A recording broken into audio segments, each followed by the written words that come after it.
Markets declined significantly today. Broadcom leading losses in the tech-focused NASDAQ.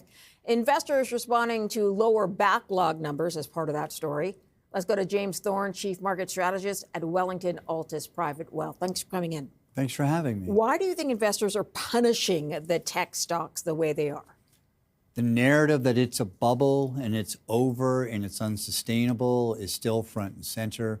People aren't looking at the facts. People aren't looking down the road. So it's shoot first, ask questions later. The Avago or the Broadcom call was fine. It's overreaction. So it's a long-term hold. Let the stock settle out. AI is going to be with us for another 4 to 5 years in terms of the build-out. We're in early days, but we've got to understand that in the sentiment-driven market, you need to quell your emotions and use the volatility as your friend. Let me ask you a question I asked somebody else earlier. Are investors throwing the baby out with the bathwater? Yes. Yes. We're still early stages. And so, they don't understand what's going on. They don't believe it's sustainable. Look, I was down in New York this week and we had these many conversations. It's going to be a bubble. That's not profound. Railroads were a bubble. We over-allocate capital. The question is, when do we get there? And so what we have on the street right now is that the capital is going to dry up because bull markets or secular bull markets or bubbles, they don't pop because of valuations, they drop of a lack of liquidity. There is not a lack of liquidity, and we're still in the early days. So just stand back, realize that it's a highly sensitive driven market, and use the volatility to buy really good stocks. Okay. We've had a volatile year between tariffs and AI and everything in between. What is your take on the trading year of 2025?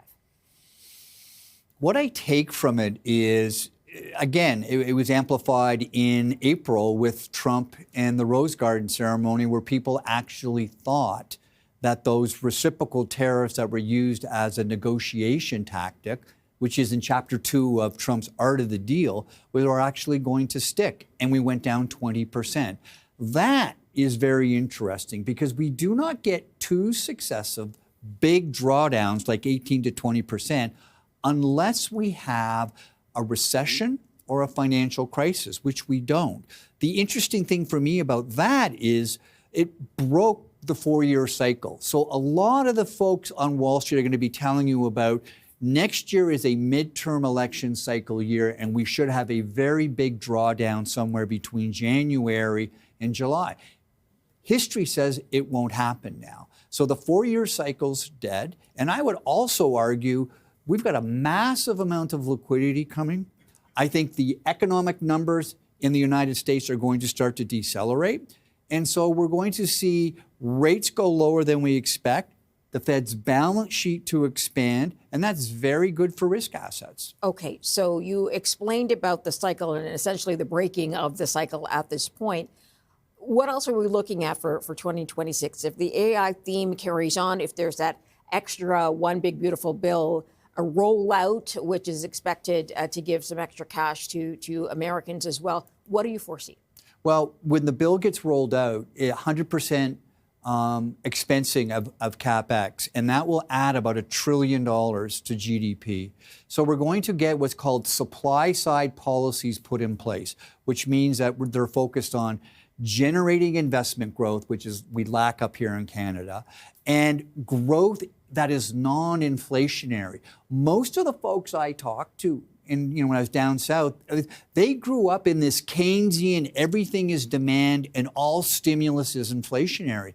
Trump has pivoted, and he's using a University of Chicago or Robert Mundell, Canadian Nobel Prize winner, supply side. He's going to put policies in that expand the supply side. That makes growth more productive, and it's non-inflationary. So the surprise next year is going to be how rapid inflation drops, and it's also going to be wages in the United States are going to rise. because of the immigration policy, which means that the U.S. consumer should go back. You were showing a chart of Lululemon. Maybe by the back half of next year, Lululemon really starts to get momentum on fundamentals because of all of this. Okay. Do a contrast and compare to the Canadian economy and where you see the Canadian economy going in 2026? Oh, I think we're up here, we're delusional. Listening. In what way? Bay Street and the Bank of Canada's response to current economic data, they are looking at the world through rose-colored glasses. The GDP number was weak. The job number was weak.